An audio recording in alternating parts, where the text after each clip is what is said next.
emoji, you can add how maybe how your day went using an emoji. Was it hectic? Was it exciting? Was it joyful? Was it workful? Whatever it is, just describe your day using an emoji. Port Harcourt. Oh, Faven says my day was beautiful from Port Harcourt. That's amazing. Eddie Dong says from Uyo, amazing. Esther from Kaduna. And okay, I don't understand the emoji of our facilitator, what that means. But okay, like a salute. Okay, that's a salute. Okay, that's maybe your day was beautiful and exciting, I suppose. And I see success from Port Harcourt here, Chinedu from Lagos. Really amazing. I see Anne using an emoji. Feels like cold or something. I think, was it raining in Port Harcourt? Probably. Maybe it's raining. I don't know. And Isioma is using a funny emoji here too. And Esther says my day was stressful. Okay, awesome. It's amazing to have each and every one of you right on this call. And today we're going to be looking at winning applications, focusing on Mandela Washington Fellowship for the coming year 2025. So we're going to learn more about what Mandela Washington Fellowship is all about, the different tracks, and how you should draft your essays in order to win. Okay, so that's what we're going to be focusing on. And this webinar is brought to you courtesy of You Lead International under Global Wins. And like you know, Global Wins, we've been having different sessions on chevening and different applications. And the goal is to help each and every one of us to win big, winning globally. All right. And when we talk about winning, it means you can succeed in your career, you can succeed in life, and you can succeed with your with fulfilling your purpose. Right. So anyone can win. And with the right mentorship and guidance, you can definitely win. And that's the goal and aim why Global Wins exist. And tonight would be looking at having an introduction like this, which I'm already doing, and then have the insightful and amazing power pack session with Saeed Ibrahim. And once it's done, we're going to have like an ample time to address your questions and answers. So what I would say is why he's taking the session, you should be attentive, have your writing material or whatever you're using to, mostly your writing material, okay? Or whatever you're using to jot, maybe your phone, you're taking notes somewhere. Whatever questions that come up while he's taking the session, you just have to note it down as questions will be addressed after his class. This is just to help us save time and also help him stay on track with his thoughts and just flow with his session. Please, I love how the session is already coordinated. Everyone's mic is on mute, and it should it should remain that way until you're allowed to speak or ask a question. If you're not in a good place where you can talk, you can as well type in your questions on the comment section. But we would address all questions immediately after Saeed Ibrahim's session. So that's the flow we're taking today. So straight up, I'm going to introduce our amazing facilitator who would be walking us through this process tonight. All right. So, Saheed Ibrahim is a 2023 Mandela Washington Fellow and a 2024 Mandela Washington Fellowship Reciprocal Exchange Component winner. He is an award-winning development journalist and communication expert. He is the founder and CEO of the Center for Storytelling and Development Initiative. That's an organization dedicated to shaping African narratives and inspiring young Africans. He's also the founder of Jakanturo, an advocacy on sexual and reproductive health rights and unsafe abortion. Saheed is a current fellow of the Kwame Kari Fact Checking Fellowship and also an alumnus of the Yali RLC West Africa Fellowship. And he's also the former coordinator of Yali Network in Ondo State. So, ladies and gentlemen, it's going to be an exciting ride and moments. Pay attention as we make welcome Saheed Ibrahim. So I want to see virtual claps. You can use the clap emoji, show that you are excited. Amazing. I can see the clap coming in. So, Mr. Said, you have the floor now.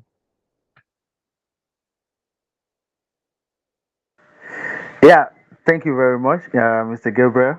Thank you, Mr. Martins, for this opportunity, to meet with wonderful people doing great in Nigeria and the rest of, Sub-Saharan Africa. It's good to be here, as usual, and, you know, is an opportunity that people offered to us when we were applying, then we just feel like, yeah, definitely we should be able to guide others too, because there are a lot of questions as regards Mandela Washington Fellowship, and so I think this is one of the platforms where we unpack some of these things and just give you a guide to your application. So good evening, everybody.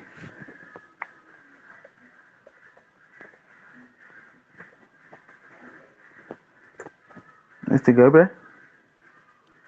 Okay. Yes, can you see your slide is up? Can you see it? Okay. Uh, okay. Yeah. It's up now. So thank you very much. Okay. Everything we'll be looking at tonight, you know, I also have the application form in front of me here. So we are going to look at some of the steps. There's a particular question there when you are filling the general information part that has to do with English. As maybe you are from a native English speaking country. If you are from Africa, I think that is a no.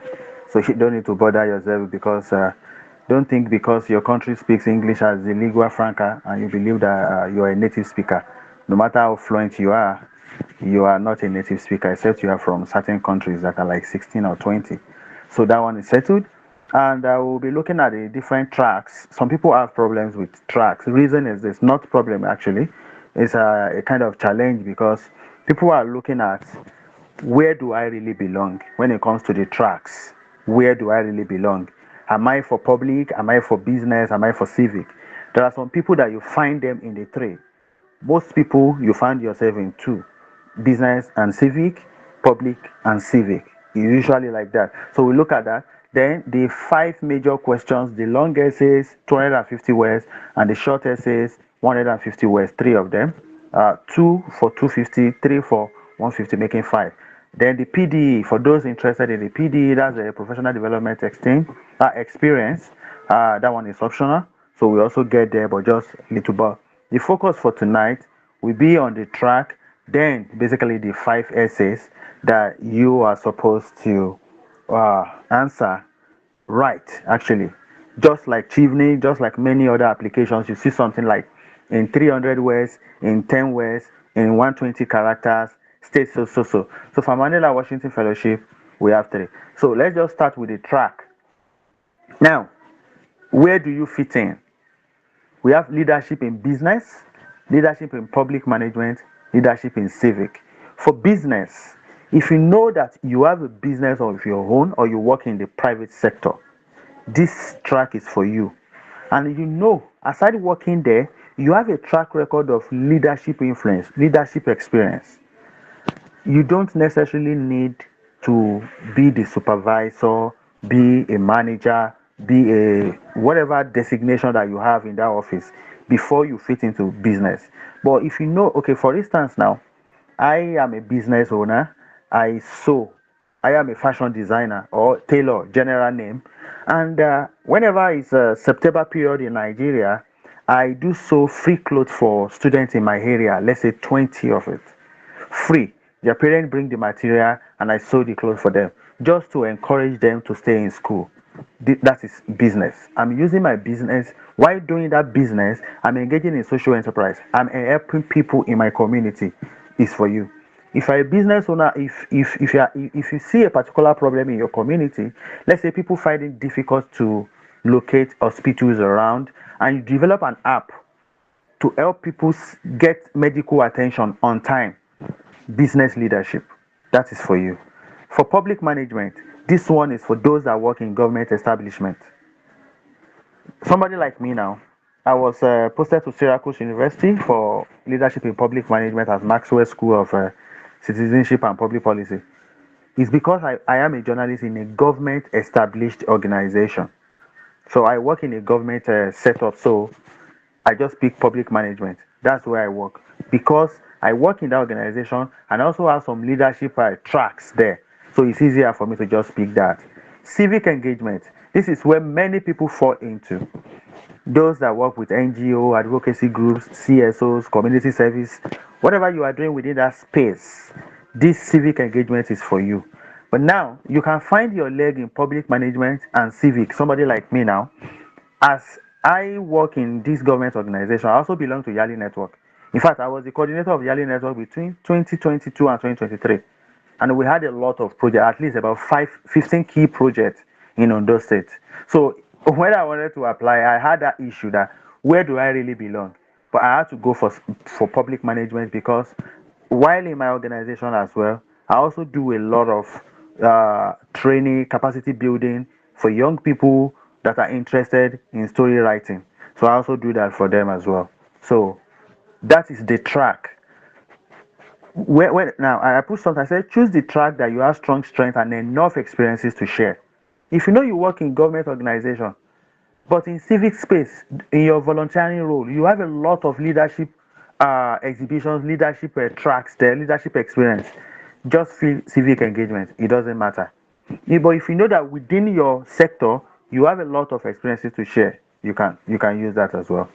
So, Mr. Gabriel, we can move the track forward to the essays because basically that is where people have a lot of questions, people have a lot of challenges. So, the essays, like I said, now unlike other applications that will ask you for 500 words, for your first personal statement is 250 words.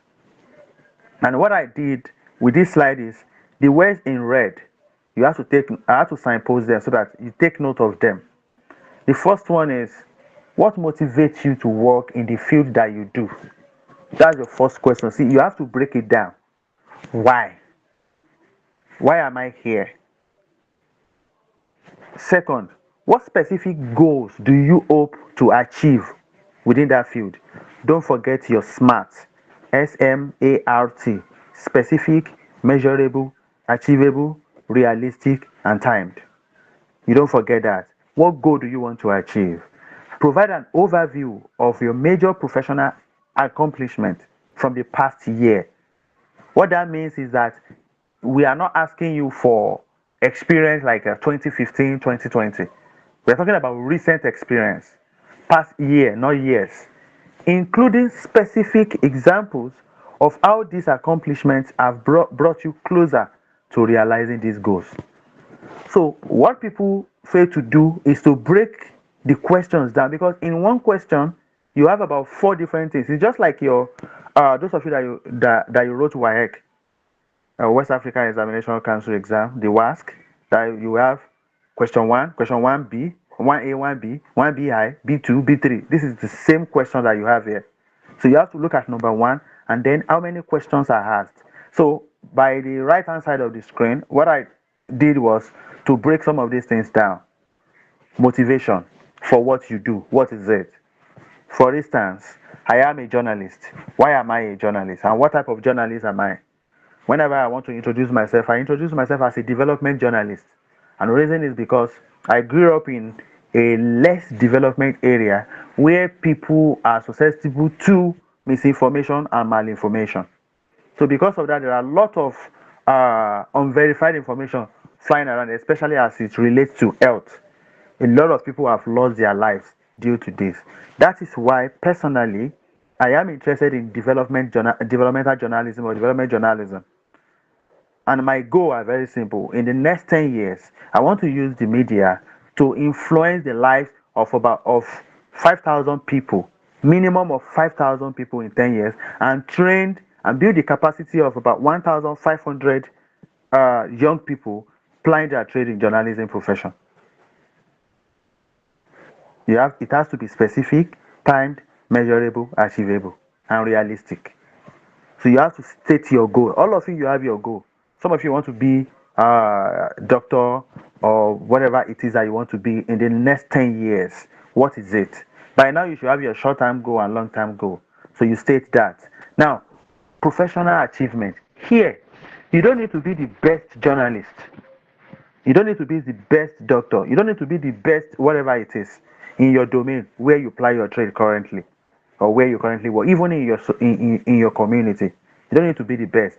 But what have you achieved? Your achievement can be something that you got yourself or something that somebody got through you. I was asked a question during the interview, I think by Mr. Mark, and he asked me that looking at yourself in the past year, what is your greatest achievement? And I said, I would have chosen that my greatest achievement was when I won the Best Journalist Award in Ondo State, Investigative Reporter of the Year in Ondo State. But my best achievement was when one of my mentees became the director of Millennium Development Program in his university. And I mentioned his name. I said, to me, it shows that I am not training followers. I am training leaders. I'm building leaders. So I felt so fulfilled that I could produce a leader. That was my answer to them. So your professional achievement can be whatever you got during that particular recently through what you do. It can be a nomination, it can be a fellowship, whatever it is valid. Now, example of how the accomplishment connects with your goal. So if I aspire to be the best journalist, I mean to be a journalist that shapes narrative and inspire people in my community, how has the award I got or the achievement I mentioned, how has it connected to me? How has it improved my life?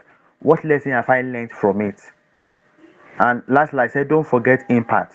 This impact is where you are talking about uh, how these accomplishments have brought you closer to realizing these goals. What is the impact? Now, if I say I plan to train 5,000 people, and at the end of the day, within that year, I've trained 100 people, and I got an award or a grant to train 50 more people, do you know that that has brought me closer to my goal? Then I'm going to state that. And remember, when saying all these things in few words, you only have 250 words. So for this 1, 2, 3, 4, 5 breakdown, you can just split it to say, okay, motivation for what I do, let me use 50.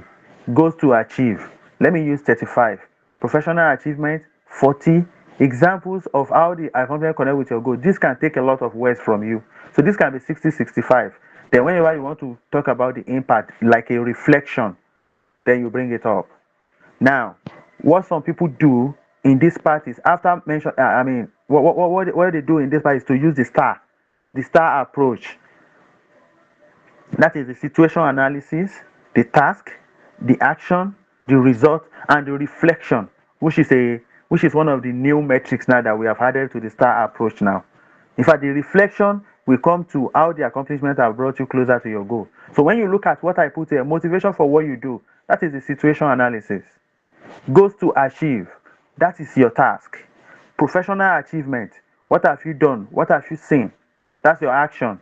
Example, you can put your example and everything on, I mean, some of the things that you have done with the result under the examples. Then your reflection will come to your impact and your outcome.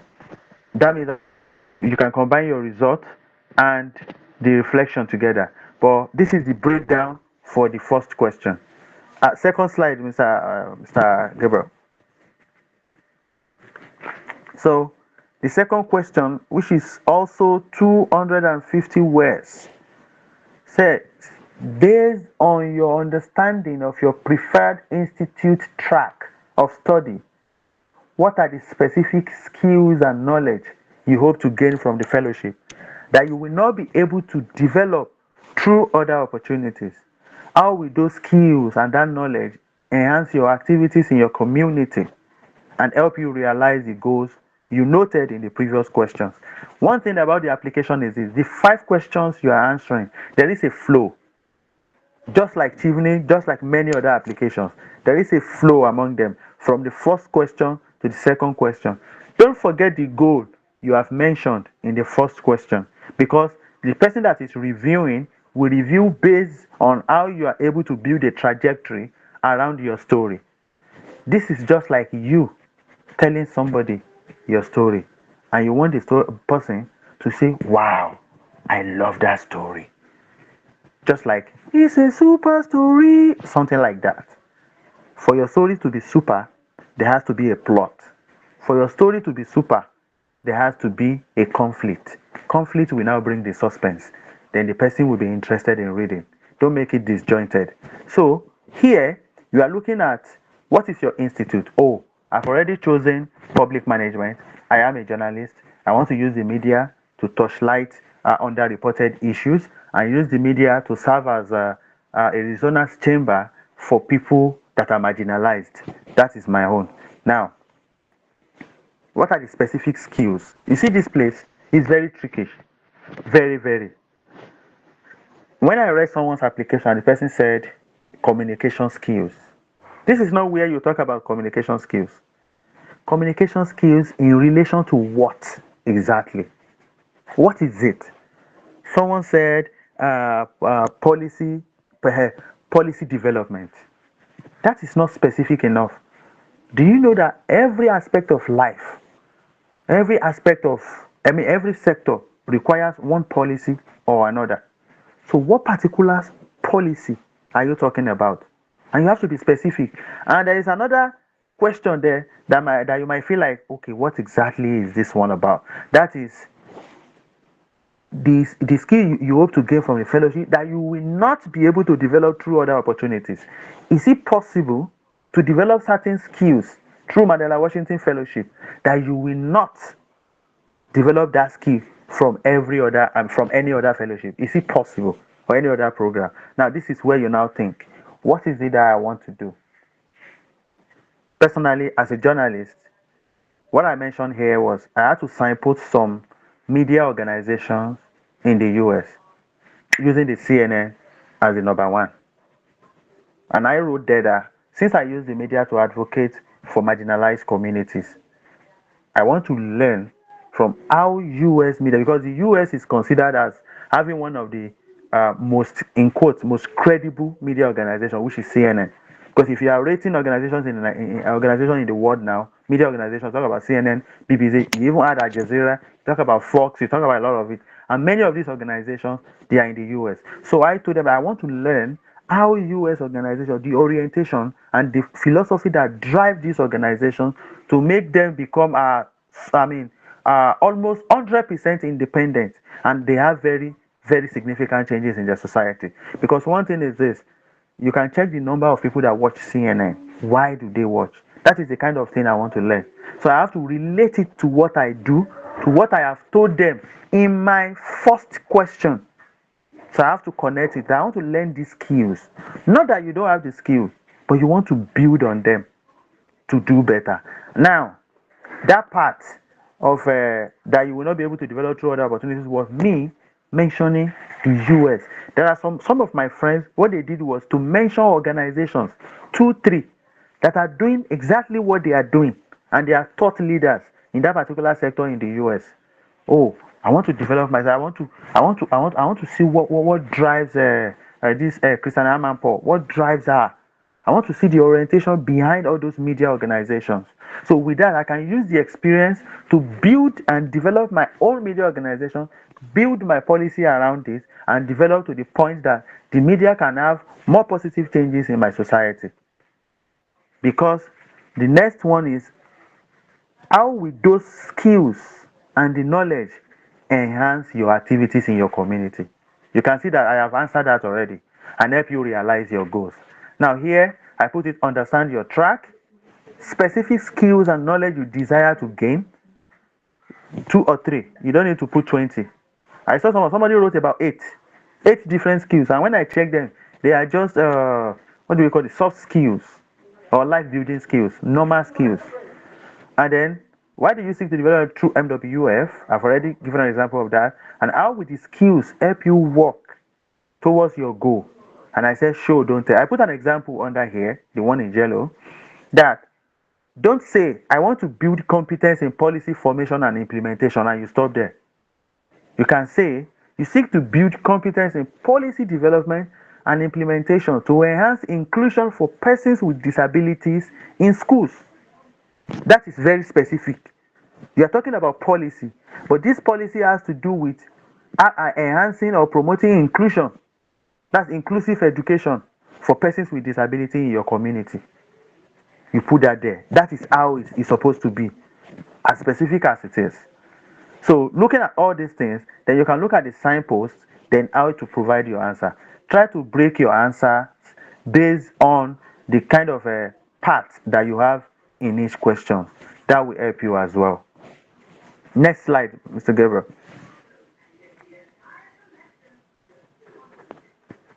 So we are done with the 250 words essay because there are just two. The last three, there are 150 words. The last three will put you more on your toes. Reason is that they have, they require fewer words, less than 100 now compared to the rest. Mr. Gabriel, you can move the slide. So, how do you say, how do you answer all, okay, there is, the third question is from a quote from Nelson Mandela. You know, the whole fellowship is built around Madiba. It is in your hands to make a better world for all who live in it. What are the greatest needs in your community? And how, as your public and community service, address these needs? Please include details explaining how your specific actions contributed to improvements within your community. The breakdown. First, what are the greatest needs? Need identification. What is it? What is peculiar? So the word community there doesn't necessarily mean your village people. Doesn't necessarily mean your street. It doesn't necessarily mean your compound. Your community can be your professional community. Your community can be your state. It can be in your country. And it can be in your locality. It can be in your local government. It can be in your town. Wherever you know that you are effecting change, you are leading or you're serving, whichever area that you apply that, you do whatever you do, that is your community. And how, as your public community service, address these needs? What it means is whatever you are doing to inspire others, to take charge, to lead, to serve, whatever it is, then you identify it.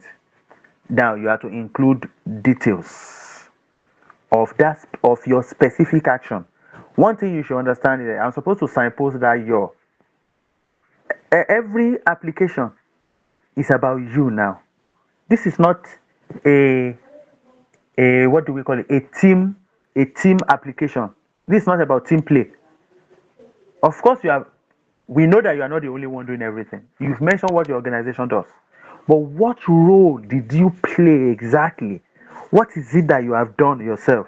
That is why you have your specific actions contributed to the improvement within your community. So what was done to address the needs? What action did you take and the impact? Here you can also use your star. In fact, star or PAR, some people still use PAR, which is a problem, action, result. But here I recommend the star approach. It's very, very okay for here because need identification is situation analysis. What is it? What is the required action to address that need, or what your organization is doing? The task to address that need. The organization you work for, or your foundation, or whatever it is that you have, or your business, what is it about? What is it doing to address that thing, that particular issue, or what is to be done? Then your own specific action. Again, your specific action, not general action. Oh, let me give you an example. My organization is okay. I work okay. I think I use a yearly example here. No, I use journalism all through. Now, my organization is a community newspaper, and we focus on rural stories, human and good stories. Even though we were established by the government, but most of our stories focus on people. We call it Elekuleja story.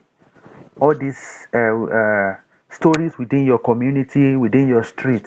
Oh, somebody stole goat. Yeah, you will find it with us. Oh, someone has built one small thing in the community. You find it. Information from government to the people people's lamentation about government policy, you find it with us. That's what we do. But what am I doing personally as an individual? Then I mentioned four of my stories. I mentioned four of my stories. In fact, here I remember I used a teenage pregnancy, and I started with the need identification. As at then, teenage prostitution and teenage pregnancies were, I mean, the rates were very high in Ondo State as at that period. And my organization has been doing a lot. There are so many organizations working within that space to stem the tide. But what did I do personally? I wrote three pieces, three stories to shed light on areas where you will have more of these cases. The people that are perpetrating it, the survivors, or if you want to call them the victims, but we call them the survivors, so that we won't massage the ego of the perpetrators. And what has that particular thing, the stories I wrote, what did they aim me? First, there were debates in the state among women-led organizations. In fact, they were even calling me, hey, that story, we need that story, because we just left office of the first lady now. We're discussing about the story you wrote and some of these places you mentioned, and then the intervention we want to do. And that same year, I won investigative reporter of the year and best journalist of the year award. So I put the award as part of my impact, and what the state government is doing as part of my impact as well. So you can use the star approach here. Again, star approach means situation. That's where you identify the needs. Task, what is to be done? What is your organization doing? What is everyone doing? What is it to address that? Then action. What specific action? What role did you play in that particular thing? That's what we are interested in. Then what are your results? Then what is the reflection? Please, whenever you are talking about your impact, you can think about you can I can ask you, what are your numbers? You can use your number. Number means the number of people you have impacted, the number of materials you were able you facilitated, the number of it's your statistics, because you want to make sure that it is measurable. Somebody said, I asked someone that, I gave the person star, and I said, with whatever, in fact, this is someone that has impacted the lives of about 500 people from his personal purse. He does this foundation for people. He buys things for them, food, a lot of things that I've seen personally. I'll be like, oh, this man is trying. Then when I ask him, what are your numbers? I think the first thing he told me was maybe phone number or email address or something like that. I said no. Okay, fine. Under results, what are your results? And he said your impact. He said tears were flowing down the faces of the women. So I was like, bro, no. How many women? If you are someone that empowers SMEs, your impact will be, how many of these SMEs have you empowered? That's one. Another way to measure your impact is this: how many of them have had improved income since you started taking them? How many of them have been able to also advance their product or whatever it is to another level? If you are the one that you train young people, how many of them have been employed through you? How many of them are now business owners? How many of them have had scholarship or whatever it is through your initiative? Those are your impact, those are your numbers. So when you are talking about impact, don't say the community gathered and they started contributing cola nut and palm wine because of you. It doesn't change anything. And please, reflection. Reflection. How has it empowered you as a leader to do more, getting closer to your dreams, or I mean to your goals? How? Just use that for this. You are good to go. In fact, look at the person that is being quoted, Nelson Mandela. I once engaged with someone and I asked that, I sent this, that was in 2023. I think, no, I sent another leadership opportunity. And she said, I don't think I should apply because I don't think I've had any leadership experience, and I don't think I'm qualified. And I asked, okay, in your university, so what did you graduate with? This girl graduated with a first class. Oh, in the university, I was the first class. So what are the things you were doing? I used to organize tutorials for some of my mates, for some of my junior, because, oh, fine, you're a brilliant person. So they call you, so you organize all these things and you help them with their studies. I say, oh, and you've not had any leadership experience. So what about your secondary school? Oh, she was the head girl and she facilitated so many things and that like that. Fine. But you have enough in your tank. He said she thought that leadership has to be with maybe she is the director, she is the boss, she is the. I said no. That's your own orientation about leadership. In fact, in my office, all the stories I wrote. Do you know that I did all those stories? I think I was a year into my employment. I was the youngest journalist in my office when I did all those things. But then, what is a leader? Do you know? Aside writing stories, I had some interns in my office. So whenever I come around, I train them. And over the years, I've been able to train now I've trained 410 of them. That is what bettered Center for Storytelling and Development Initiative. It started with me just saying, guys, come around. This is how to write stories. That's an idea there. So you don't really need to be the head, the middle manager, or whatever it is. In your community, I remember the one I used for Chivney then. In your community, I told them, okay, let me give you an example of what I wrote exactly now. I may not get everything word for word. I said, one of the major challenges for my community, which is a rural area where a lot of developmental programs are self-funded by the residents, one of the major issues that we face was flooding. We've lost about 20 buildings to flood in the last 2 years. And then there were needs to look at how to address this particular issue. A lot of letters have been written to government, a lot of things have been done to build drainages within the community. That is the task. We have to address this, but nothing was done. So, as a youth leader in my community, I initiated an idea which I sold to the landlord association members that every house must construct a drainage in front. I mean, that front part, so that it connects from one house to another house to the other house. It was debated and accepted, and we monitored it. As of now, we've been able to reduce the negative impact of flooding by 80% in my community. You hardly hear about any building collapsing or whatever it is. The only thing we are still battling are big areas where we were unable to have enough fund to maybe to construct a big drainage. But what we have been able to do is also to look for alternatives, local alternatives to address this. I've given you the problem, I've given you the task, I've given you my specific action, and I've given you my result. So the only thing I need to now add is reflection.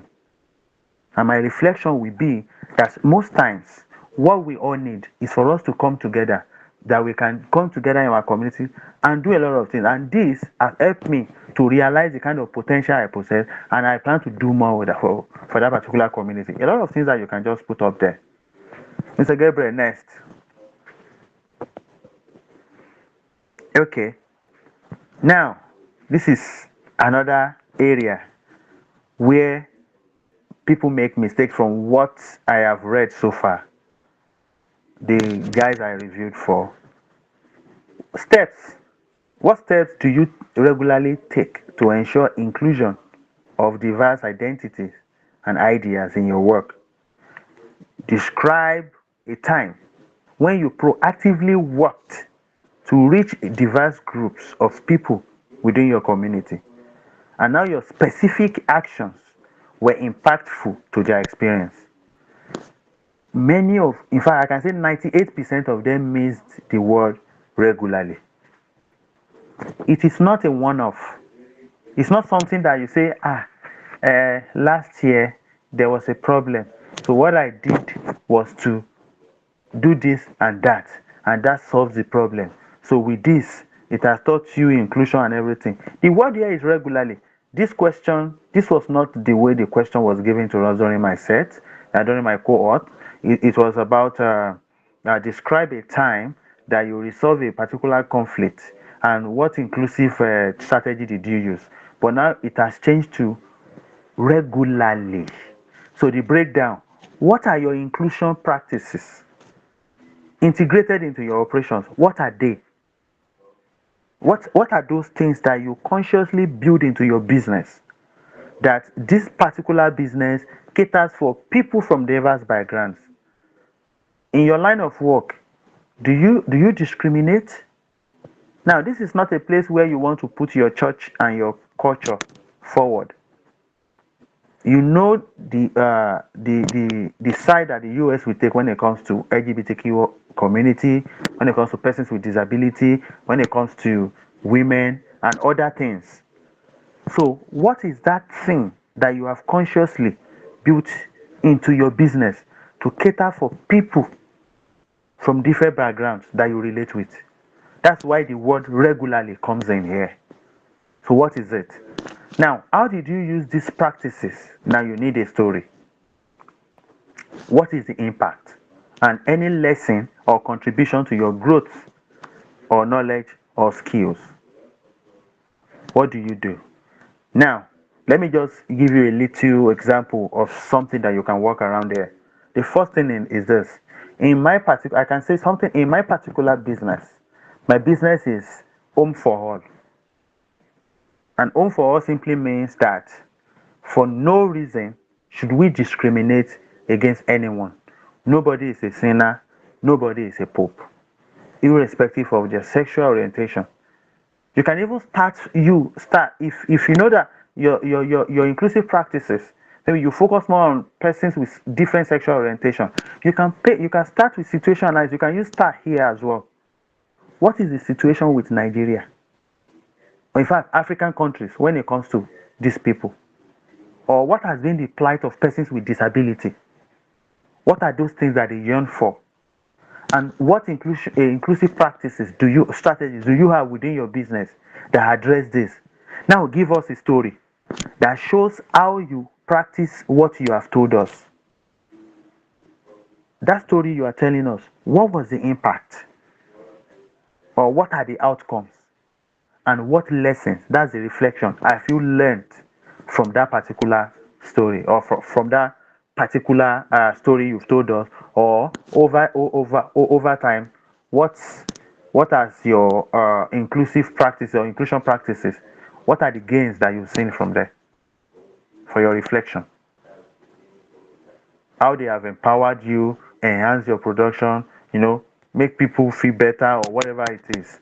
You have to put that there as well. Those are the things you have to consider. Then we'll move to the last question. That's the last essay, which is this is about overcoming challenges.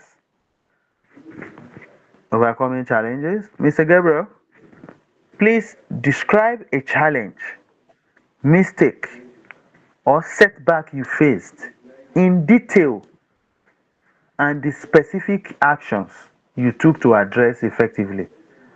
How did this experience help you grow as a professional and as a leader? You will see that across you are seeing specific actions, specific actions. Under tips, you will still find them. Here, star. I already put it there. Star. It comes in here. What is that challenge? Not the challenge in Ibadan or Molete. What is that? What is that thing?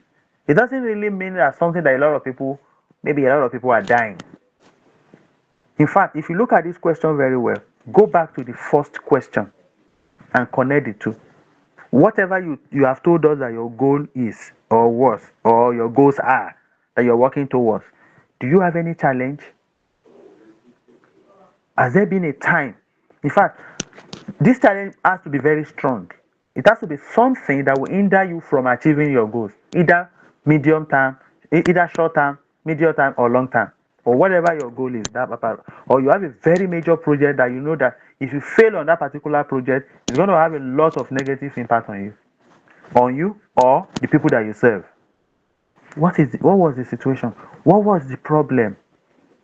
Remember in detail. Now, what were your specific actions to address this thing? How did this experience help you? That's why I put it there. Star or par. but most times we use star. You have to manage words. Here is not where you paint the picture of, ah, I remember when I was in secondary school. We know you have to remember those words, you have to delete it. I mean, delete them. You remember. You don't, we know now because we want you to remember here. So you have to manage words effectively to do whatever you want to do here because you are writing 150 words as well. So you have to think and prioritize. In your line of work, sit down, take a pen, list about 10 different times that you've had challenges. Rate each of the challenges that if we didn't address this, what would have been the impact, the outcome? What would have been the loss in terms of value? So which one should I pick? Which one connects more to my goal? That I know that this thing resonates very well with what I do. Pick that challenge. Okay, here I use a yearly example. I remember that time I introduced Education Drive as yearly coordinator. Yes. So we were trying to raise fund because it was the first time there was this kind of disinterest or lack of interest among many members that we inherited as at that time. A lot of people lost interest in the whole thing. So what do? We had to break yearly into departments, 5 departments with different heads. Each head we have to relate with the people. So rather than having just the normal 7 leaders within the network, we had about 12. Each of us working in different departments, trying to bring the people closer. So, and we also delegated different different roles to certain people. And personally, what did I do? Aside bringing the initiative to say let us delegate, I also set example for them. In fact, I started with a kind of targeting. I announced on the page that okay, I'm going to raise 100,000 naira and I'm going to work towards it, and I want everybody to key into that. A lot of people were playing, oh, okay, fine, I will raise this, I will raise that. Then we started working towards it, and at the end of the day, the program was a success. How many students did we reach? In fact, we were able to empower more than 30 students at what's the name of this community? Akwamu. If you see that school, in fact, part of our impact story now, when we started promoting that school, meeting government, put it in on social media that this school needs help, another organization went to that school and built 2 blocks for them, fully furnished. That's part of our impact story. So, and you reflect and you are good to go. So, now, next slide, please. Professional development. I'm not going to waste time on this one. Now, what this means is an additional 1 month optional program for those who seek to intern with a United States with an organization in the US. For all of you, every year, MWF selects 700 fellows across sub-Saharan Africa. Only 100 are selected for PDE. So that's why you have another section. A lot of people say they are not interested in this because it means that you are going to stay a month extra after the 6 weeks that everybody will go back to their respective countries. You will stay 1 month and work with one US organization. PDE is a big deal. There are people that did PDE and currently they work remotely with those organizations. And some, I think from one impact story that somebody shared, the person is even working as one of their main staff. That easily now the person has access to that organization in the US and also back in the home country. And some, because of what they do, like somebody like me now, I applied for PDE, I didn't get it. In fact, if I had gotten it, I would have left PDE because while on the fellowship in the US, I got another fellowship in Nigeria, and it was one of the fellowships that I've been looking out for, so I wouldn't have missed it. And I had a lot of people that work. Okay, like my friend worked with one campaign. Oh my God, it was a very fantabulous experience. Osato in Osun State, that's the current yearly coordinator. She did ours with one. I don't know the name of that food organization because she's into cliche production and everything. If you check her CV currently, I think she's still working with that organization. Those are the things that you can gain through PDA. So some of the things that you have written, those are the things that you are going to edit, break down, retell the stories in 100 words for the PDE. Sorry, next, so that we go to the tips, then we can use the last maybe 30 minutes for questions. Now, the tips, oh, a lot, but I will just try to, I've mentioned a lot of them actually. Now, please, I want to beg you. Do you know that I have some answers? I have some links that I could have shared to look at stories that other people, or examples that some people gave. But I've learned that people copy from those stories. People use words and lines from those stories, especially the ones that are like kind of closer to whatever they do. They just change certain words. I don't like it, so I don't share essays. Do not copy or share answer. In fact, don't implicate yourself by also sharing your own. Imagine somebody copying your answer, and when they run it through Turnitin and they discover that there's a kind of plagiarism, because the first thing they want to check now is plagiarism. And those of you that you rely on AI, I beg you, leave AI. You have to be as original as possible. Do you know that after I got selected, I printed, in fact, I printed my, what do you know, yeah, when I got selected for the interview, you have to print your application form to look at your essays and everything. I saw errors, not plenty, few, just few things that I overlooked. But I know that assuming I use AI then, oh, a lot. You won't even have errors. It will be very pure, and your language will be very different. So be as original as possible. You can use AI to proofread your work, correct grammatical errors, ensure that, oh, fine, you're okay. But don't use AI to generate your answers or to write your answers for you. Be original. Your stories, when we say story, they are your lived experiences. And please don't use 2020, in fact, 2021 is too far now. 2023, this year, if you have a very significant example between 2021 and 2024, it's very significant, you cannot overlook it, and everybody that hears that story will be like, ah, wow, that's a lot, you can use it. But don't use far away examples. Impact. Be selfish using the pronoun, the I pronoun. I, myself, me, moi, nami dua. This is not a place to be modest. Even if you check my Washington page, don't be modest. Tell your story. Blow your trumpet. Don't say, they will not see like somebody is proud. This is where you should be proud though. Don't just tell lies. Quantify your impact if you have the data. How many people supported, helped, or have your skills, have their skills enhanced? You okay? I've mentioned this. Put your best leg forward. Your best stories, your best examples. Put them forward. No need to own an organization. I've said this. You can be a volunteer. You can. I was volunteering. In fact, I already stepped down as yearly coordinator when I applied, and I had no leadership position. But I use my volunteering experience, my professional experience to apply. Manage words, but communicate effectively. Remember, the only thing standing between you and the selection is somebody, just one. Only your story will convince them. Break down your questions before you respond. No lies. Connect your experience with your first track. Don't jump around. Yes, here, please. Don't give example of when you were in a public management, and in your next story, you give example of when you were in a business management, and the next thing we are seeing you in a civic leadership track. No, follow the same trajectory is allowed. You must demonstrate both current and future impact. Let them know that when you are even back from the US, you want to do more of what you have been doing. Not that, in fact, somebody was on the group already discussing Japa. I just laughed. So, next slide. Do I see our slides? I think the tips are the last. Yeah, I've run through this because I'm actually reading them from my laptop.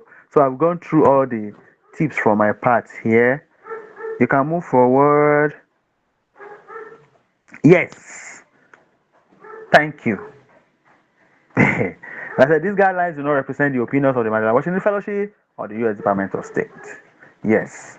So the last slide will be, yeah, just connect and connect and connect. So that's my code for. I think I use ASAC for.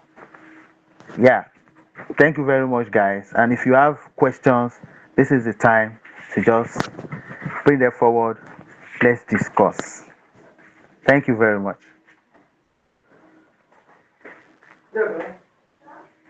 Okay, thank you very much, Mr. Saheed. That was super, super insightful and really gave a thorough breakdown to the Mandela Washington Fellowship application. I love how you detailed it and how practical it was. Let's once again appreciate Mr. Saheed. So now we would go over to the questions and answers. If you have any questions and you want to type them out, you can do that. Or if you want to speak as well, but if you're speaking, not more than 30 seconds, please. Just once you're allowed to speak, you can raise your hands. I will check through. Once you're allowed to speak, I can see Miracle already. I would let you speak shortly, but 30 seconds, please. So, Miracle, you can go ahead.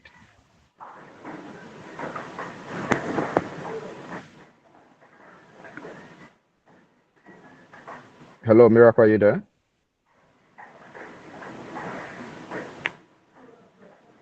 Okay, if Miracle is Hello, not ready, Nafisa. hello, can you hear me? Okay, Miracle. Yes, I can hear you now, Miracle. So thank you very much. Thank you to the speaker, Saheed. I truly enjoyed your section. So, my question is, I have two questions actually. So the first one is, can someone apply from outside their home country? Um, and if no, how would they know that probably you're not applying from your home country? Then that's one. Um, the second one is based on the tracks, and like you said, it's a bit confusing for some persons. I've had people ask those kind of questions, even though I'm not a Mandela Washington Fellow, but I just wanted to ask. Um, because especially what was it called, public something and civic engagements, they seem quite very close, and sometimes I know like business is very distant, but those two I mentioned, they seem quite very close. I don't know if it's going to be detrimental for someone to infuse examples in their storytelling, because it seems like from what you were, sorry I'm taking more than 30 minutes, it seems like from what you were saying that you as a journalist, is not all about your work. It's still about your leadership impact, the things you did. And I see a lot of volunteering around it as well, which could also Yeah, serve for civil engagement. So how are yeah, you able to track it and it's properly tracked under public service? yeah. Okay. Thank you very much. Yeah, your first question, can you apply from your own home country? One thing is this, if I am on a study in South Africa and I'm a Nigerian and I'm applying for Mandela Washington Fellowship, I can apply because I know that, okay, when I check the timeline, easily I can be on ground for that. And whenever you are invited for the interview, if you know you will be on ground, that's fine. But imagine you saying you are in your home country, then during the interview, you are not in the country. That means that even if you get selected for the interview, you might miss it. During my own time, I wasn't given any option of online. I just got the test that I should appear in Ogun State. In fact, the test came in on Monday evening, and I was to have the interview on a Thursday.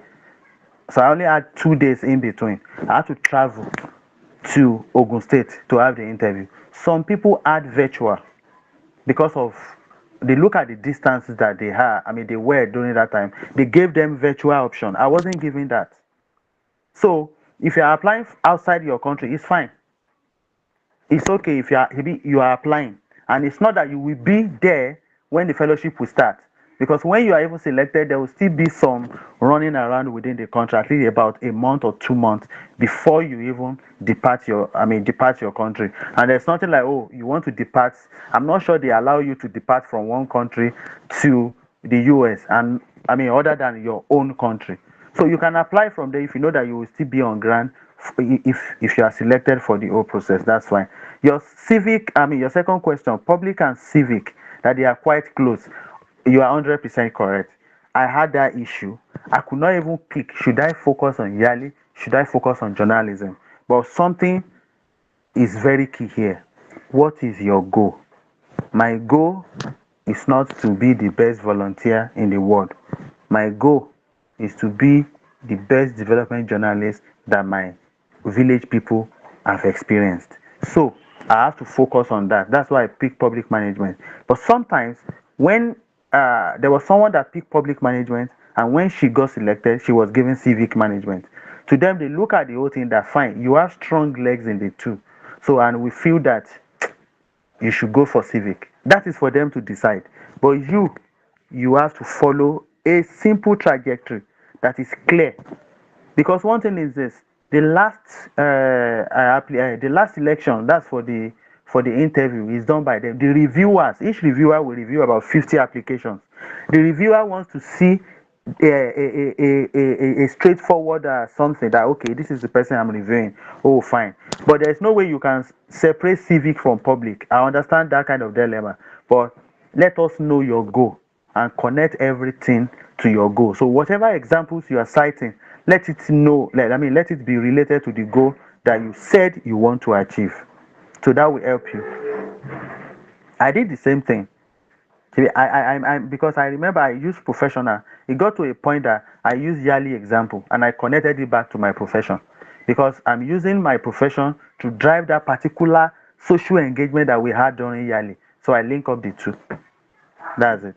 And I only got public management. So if my responses answer your questions, thank you. Yeah, thank you so much. You're welcome, barista. Don't quote me. Thank you very Don't quote much. me. All right. Nafisat, Nafisat Aliyu, are you there? You can open and ask Yes, your unmute and ask your question. good evening, sir. Dr. Saeed, thank you for the awesome section. Although Welcome. I wasn't, I have a network glitches, so I have to change my Okay. network. So before I came back, I know I've lost many things. Please, can we get the recorded version of this class for me to revert back? Then my question is, when filling the last question, the fifth question that says when you experience a setback, challenge, or a mistake, Yeah. um, the teach your response should be should be from personal experience or professional. So if I use my personal experience, maybe a challenge that I have encountered, a setback or a mistake that I've done, that I know that I was able to identify by myself. So would that be okay, or should I align it also based on the rest of the essays that I have written above? And Oh, the third question that I have is on the educational section. It says you have to write the description of what you have done. Sorry, your course of study. Like me, I read business administration. So is it the number of courses that I did from 100 level to 400 level? I'm supposed to write on the description. So please help me and throw more light on that. Thank you. okay. Okay. Yeah, thank you. Your first question is about can you use your personal experience instead of professional if you have personal? If that personal challenge is connected to your goal, it's fine. If you know that this particular challenge it's my personal experience. It didn't happen within my workspace. It's not that I wanted to do something. I want to get something done, and we couldn't do it, and we had to look for alternative or something. But if you know it's a personal experience that will deter you from achieving your goal, you can connect it. It's still your own story. Okay, somebody told a story of a personal friend that died.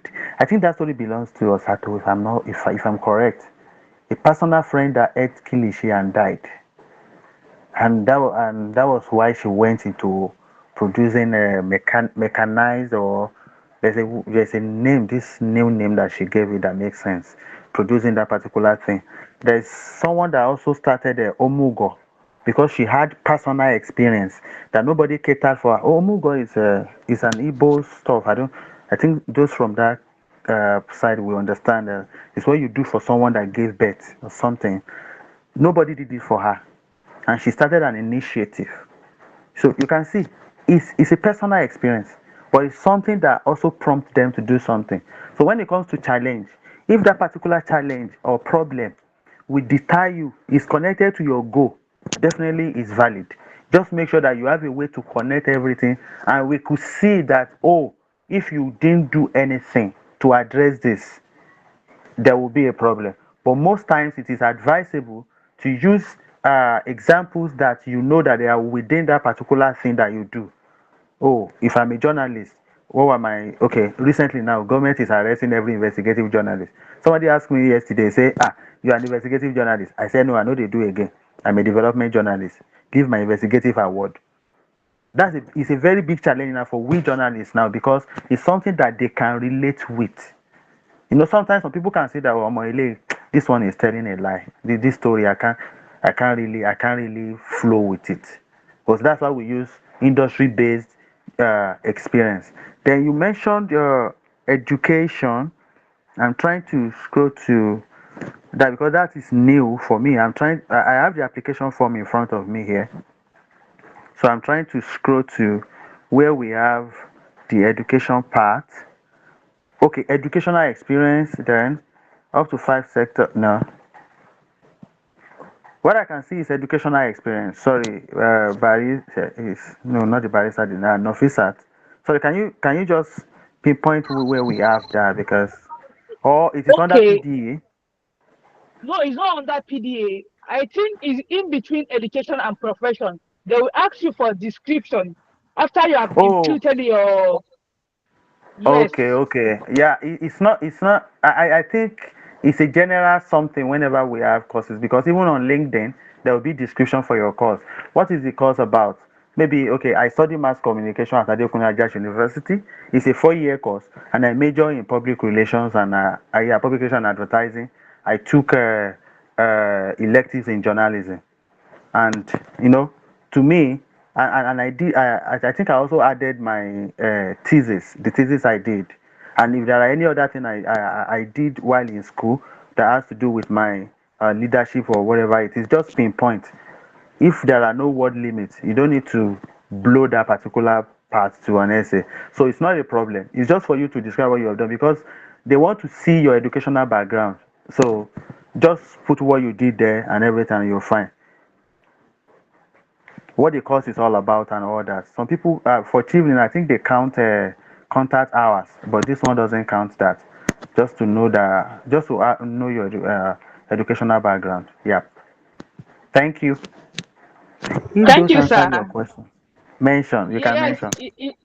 it did. It did. Please, can we have the recorded section? Mr. Martins and Mr. Gabriel, they are my officers. They have arrested me, Yes, so they will do that. it will be shared later on. All All right. right. Thank you, All sir. right. All right, you're welcome. So let's have Eddie Dong. Eddie Dong, if you're available, you can unmute. Please keep your questions as short as possible. Thank you. Okay. Thank you so much. Good evening, everybody. Good evening. Ignorant is my name from Uyo, Kwara State, Nigeria. So thank you so much, Mr. Saheed, Ibrahim, for this wonderful session. I've learned a lot. So quickly, looking at leadership experience, you talk a lot about leadership experience, and I want to say that if someone maybe was maybe an external competition lead in a secondary school, and you were able to train students to go for international competition like international one, like American mathematics competition. We have what we call Olympiad competition for international for students, and some Cambridge examination, and they were able to go perform well. You have 2 or 3 of them that came out strong, and they were able to go even to the international level of the competition as the external lead for the school and also the trainer for the school. Is that okay for one to use that as a leadership role? Because I'm looking at for the fact that one was able to train up to like 3 of them to excel in that position. Is that 3 number, that particular number, like Talk about the impact, not the result now. Is it too small? Or is it not that weighty? Or is it that, okay, can someone use that as an example just to up the leadership experience? Thank you. Okay, before you mute, let me ask, how many students did you train in total? I just want to ask Total one on way, one. I think, okay, quick, thank you so much. Now, for the past 3 years, I think they have been up to more than 100. Okay. Have they gone to that level of that international something before? Yes, two succeeded in going internationally, And but you increase the. others were, sorry, please, sorry to cut you. Others stopped at the national level. They left Okay. the state level, national Okay. level. So up to like 15 of them that stopped at the national level. So, Okay. but two were able to go international. I just asked that question actually. Your answer is a yes. You train people, you build their capacity. There's this guy in this tall tribe in Africa, South Sudan. South Sudan. I think he has a school where he mentors students. That's what he does. He posts pictures of these students and on and on. And in fact, every Mandela Washington Fellowship Summit in the US, I've been seeing his picture. He's usually there. And that's the only thing he does. If you are able to train students to international level, even if it is a national award that they won, you have done something because that is your space. That shows that you are taking initiative. That shows the kind of leadership you bring to that. Do you know what you have done for them? You've produced leaders, winners. Please, so I give kudos to you if you're able to do that. So Thank you. please, that Thank you. is your story. It's your story. So tell your story around it and let us see the impact of that, what it means to the school and the students. Thank Thank you. you. Yeah. Okay, thank you. Let's have Korede Sunday. All right, thank you so much. Good evening, All right. everyone. Um, Welcome. thank you for that session. Thank you for that session, Mr. Saeed. Please, I want to ask because I had network issue when you were going to talk about the short essay number 4.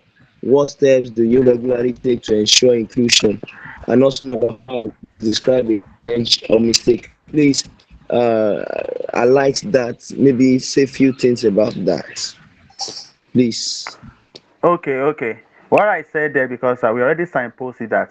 What steps do you take regularly as your inclusive practice or inclusion practices in your line of work? What are the mantra? What are the specific things that you do to ensure that you give room for every other person to contribute and every other person to have this sense of belonging? So if you are a leader in your organization, you want to ask how many men do you have? How many women do you have in your team? Do you do that? Do you select them consciously or they are just there by mistake? Those are part of your inclusive practices. What about persons with different orientation, sexual orientation, religious orientation? How do you treat them in your line of whatever you are doing? So then you tell a story around it. So that is what we are saying. We are not, then you give us an example of what you did that and the outcome of it. Then for number 5, that's a challenge. What we said here is that you can use the star approach. What is that significant thing that almost derail you from achieving a particular goal? It can be a goal for a big project or a goal that has to also do with your own goal personally. I mean, a challenge that has to do with your goal personally or in your line of work. Then what did you do personally? What is your own contribution to that, and what are your impact? Then how did that contribute to your growth? And we say you can use the star approach here, which we have in the slide as well. So that's just the highlight of the 4 and 5. All right, thank you, sir. That's my question. Thank you, sir. You're welcome. Okay, Uh, thank you. Let's have Kayode. Kayode to your scene. This will be the last. I, Then I'll read out. There are a couple of questions on the Good, chat section, so I'll good read them evening, out. Mr. Said. good evening, Mr. Kayode. Kayode. My name is Mr. C from Akure, Ondo State. So Ah, Akuraloyemeku. I'm so happy to be here. So I just saw this link tonight and I decided to just jump on it. I didn't know what it's all about initially. So I enjoy every bit of what you've been saying since. So I want to ask a question, sir. Please. I studied fisheries and aquaculture during undergraduate, but as it is in on those states, I haven't been able to have a work experience around my course of study. I decided to just I decided to start teaching students. I can say I'm a lesson teacher because I teach like Okay. 10 to 20 students. I in my in my room, you understand, in the one of my rooms. So I just like teach 10 to 20 students agriculture. Okay. So I don't know if I can apply for this. Now, one thing about Mandela Washington Fellowship, if you see all the questions, it's about leadership. In Okay. fact, Mandela Washington Fellowship is a product of YALI, Young African Leaders Initiative, and it is to look at, to train young, emerging African leaders. So what I will ask you is this: the students you teach, what are the leadership roles you play with them? Are you teaching them for free? Are you giving them a kind of discount? That you are doing something to better your society doesn't mean that you are not making money. We call it social enterprises. Okay. Is there a particular challenge in that particular area? For example, how many with the current results we are seeing from WAEC and NECO, how many students in your area? Maybe they have a problem that there is usually a high rate of failure recorded among them, and you open Okay. that particular educational center to build the capacity of students in agriculture, not only for education but also to address the food crisis that we're having in Nigeria, to instill that in them. You understand? Now, what Okay. are your impacts? We must also Okay. see impact. Do you Okay. understand? Now, I've built a story around what you do, but we must see the impact as well. Okay. Yeah, Thank you, you sir. want to say something? So, what I noticed that in my community, I noticed that students they don't like hearing that okay, someone wants to go and study agriculture. They be like, "What? I'm not studying agriculture. I like to study law, medicine." And I was like, "Okay, see, um, this is what I studied in school." So I try to tell them that okay, it's not only medicine or this thing that you can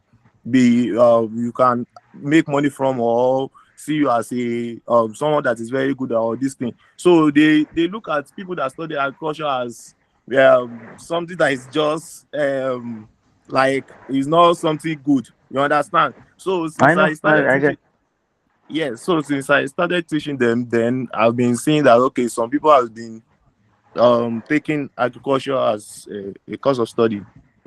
Yeah, you can link that lack of interest to part of the reasons we currently battle food crisis in Nigeria, because a lot of youth don't want to even go into agriculture.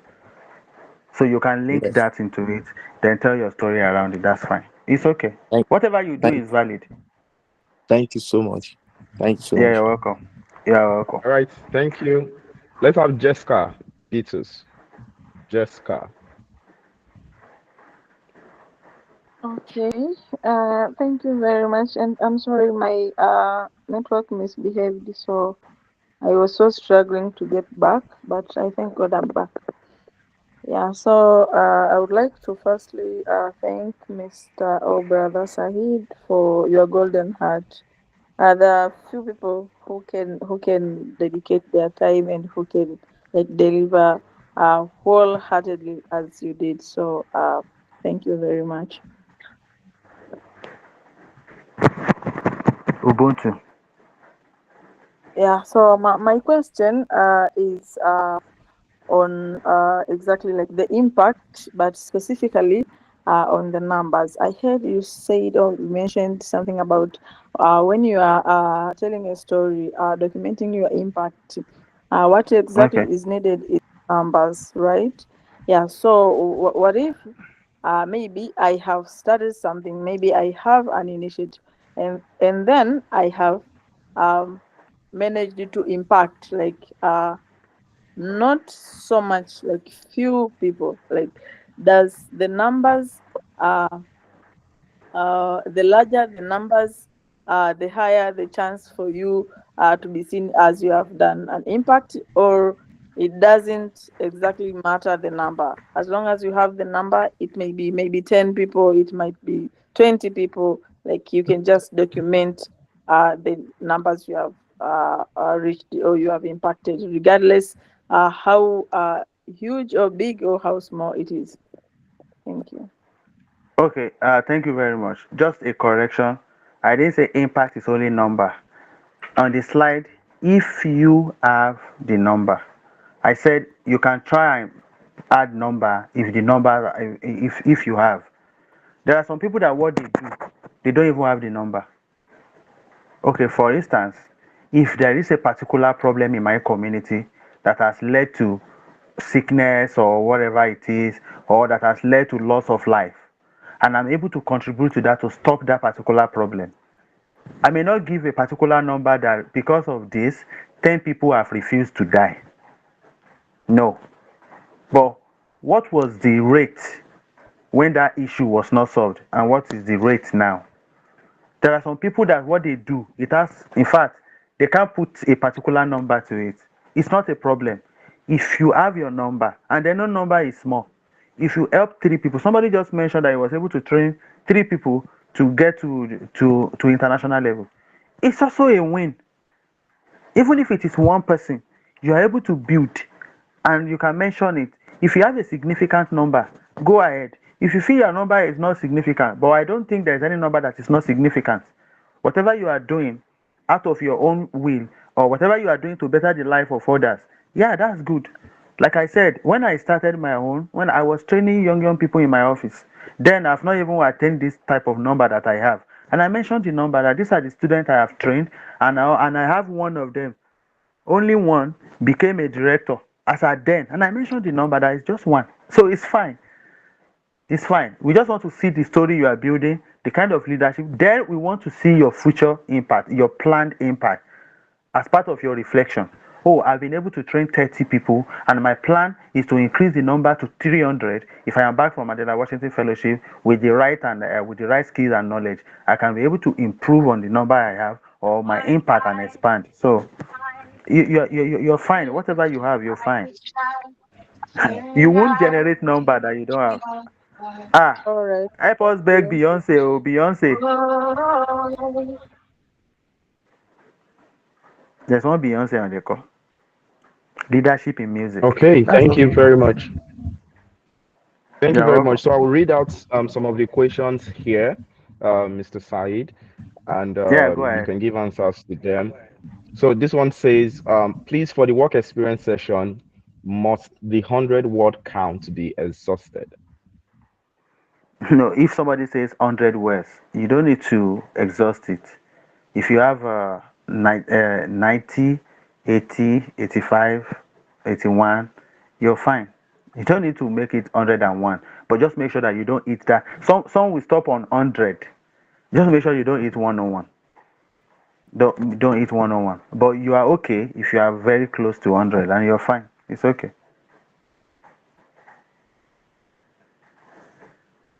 You can go. Okay, Okay. great. Yeah. Let me see another question here. The challenges encountered, must it have been people-centric? That's the first question. Then, or can it Yeah. also be my own problem, which I can still connect to my objective here? Yeah, I think the Do you person understand the later question? asked on the call. Yeah, the person That's later asked only on for the okay. call. I think we answered it. Yeah. Okay. So also for the experiences, this from Shobayo Babatunde. Also for the experiences, your most recent experience are from university, considering who has only recently graduated and started working within a year. And and you can't speak to so much achievement from their workplace Mm, yet. mm, mm. I'm not clear on that. I don't know. Furthermore, for the Yeah, I question get on I get the identifying a question. challenge. Okay, you get that. Okay, yeah, let me You answer can that address one. it, then I'll ask the next question. Yes. Okay, yes. In fact, I can give you a name. Praise Akobo. We were together last year.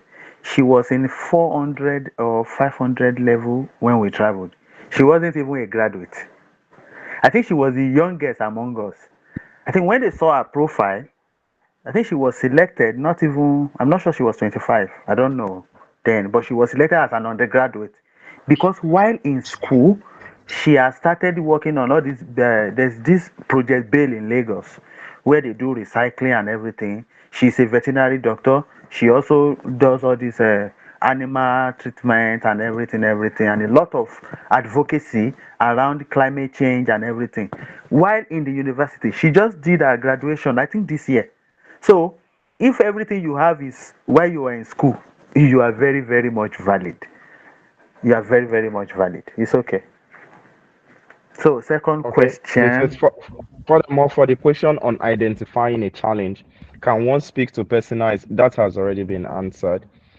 Hmm. Um, can there be a few highlights on that with the highlighting 4 and 5? No, this has been addressed, I believe, Yeah, correctly. yeah, yeah. And Yes, Mr. and Martins has there's a also link. There's a answered. link. Yes, Yeah. yeah. There's a link on the chat. You can go get it. Some questions have been answered here in a PDF file, so you can take a look at it as well. So there's this question here for someone who has held leadership positions as a student, like in student associations, and who has volunteerism experience. Which of the tracks between civic leadership and public engagement would such individual fit in more if in the future he is looking to find himself in politics or an elective position? Okay. Leadership as a student association. Okay. Volunteering experience. Which one do you have most impact? Which one? Because some of us, while in school, we were student leaders without impact. We were just there. I'm not saying mine because I had a lot of record from my school. So there are a lot of student union members and everything, but you could not pinpoint what they were able to achieve. So if your volunteering experience, you're able to have more impact.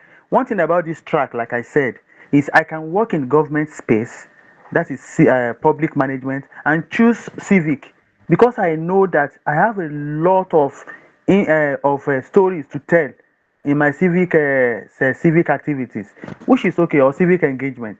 So whichever one you know you have strongest leg out of the three, please select it. It's not about the number of years that you have spent in that sector, but the number of impact that you are able to achieve. You're fine. This is about leadership now. So pick the one that you know you have the strongest strength or the strongest strength. Then Okay, connect thank it you with your very goal, much. which is very important as well. Your goal is very important. Yeah, go ahead, Mr. Gabriel. Okay. I think this question is not quite clear, but I'll read it out. It says, in our undergraduate, we did lots of health advocacy and intervention as a group. For the essays, must it be for things we did individually? I believe that's part of civic leadership. Ah, if you guys did something in group, it's fine. The question is this: if you check all the essays, what specific actions did you take, and what are the impacts? We need that. See, your impact can be you can borrow impact from the larger organization. I mean, your team where I did this, I did that, and what I did contributed to the overall achievement that 50,000 people were empowered, 20,000 people were, it's still fine. But what specific thing can you pinpoint that these were the leadership role that I played during that particular project? If you don't have in that particular example, look for another example that you know that you did something. So it has to be your individual role. That's what we are interested in. This is not a team training. This is for you. And I think we eat 9:30.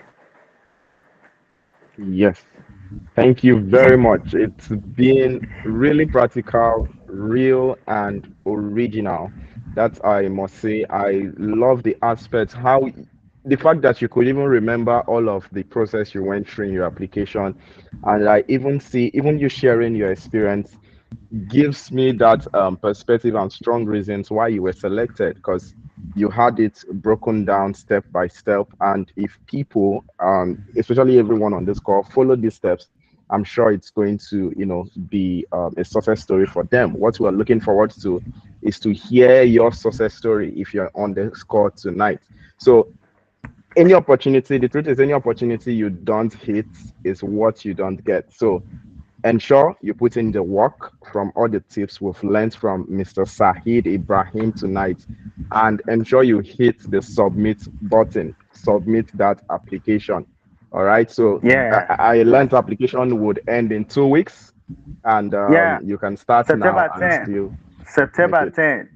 It used to crash, please. Yes. Last year, I think last year the website crashed because a lot of people were trying to submit. I think on the like 2 days to the, I mean, a day to the end. Yeah. So the site crashed. They had to extend with I think for like 2 days. Don't wait till that. If you submit, just submit few days to. It's fine. Don't wait till the last day. Don't be like us. All right, sure.